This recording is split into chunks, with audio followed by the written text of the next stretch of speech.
На живописной земле Терекинского района прошел фестиваль Жайлау. Здесь встречали гостей и всех желающих, которым предоставилась возможность незабываемого отдыха, окунуться в самобытную культуру казахского народа и погрузиться в уникальную историческую реальность.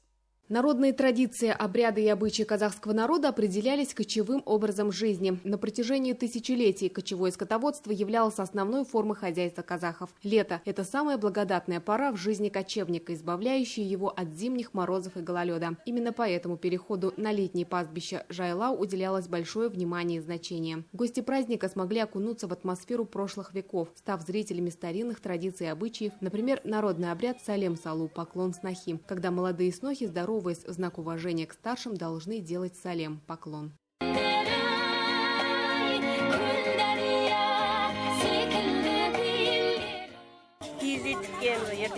Все мы знаем, что юрты состоят из войлока. Сначала юрту покрывают темным войлоком, затем сверху светлым. Чтобы войлок не промокал от дождей и не выгорал от солнца, казахи накрывали его своеобразным цветным паласом.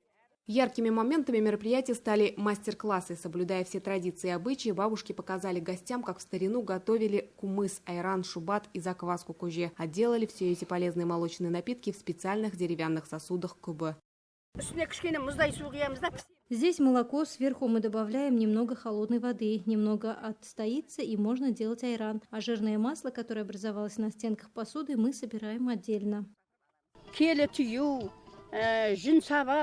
Мы приехали сюда показать гостям и молодому поколению древние казахские ремесла, чтобы они знали и не забывали о нашей богатой истории, ведь раньше казахский народ делал все своими руками, будь это изготовление и обработка войлока, молочных продуктов и напитков, как кумыс, айран и многое другое. Можно было и поучаствовать в мастер-классах по прикладному искусству, например, в изготовлении и обработке войлока киизбасу. Когда-то в изготовлении войлочных изделий принимали участие не только женщины одной семьи, но и жители аула. Гостеприимный прием не ограничился посещением уютных юрт. Состоялся концерт творческих коллективов района. Мероприятие завершилось награждением активных участников фестиваля и победителей национальных игр по Аскату и Лянгатибу. Альбина Кумаргалиева, Алтынбек Тынышкалиев, Айдос Кисимов, телеканал Акжаик.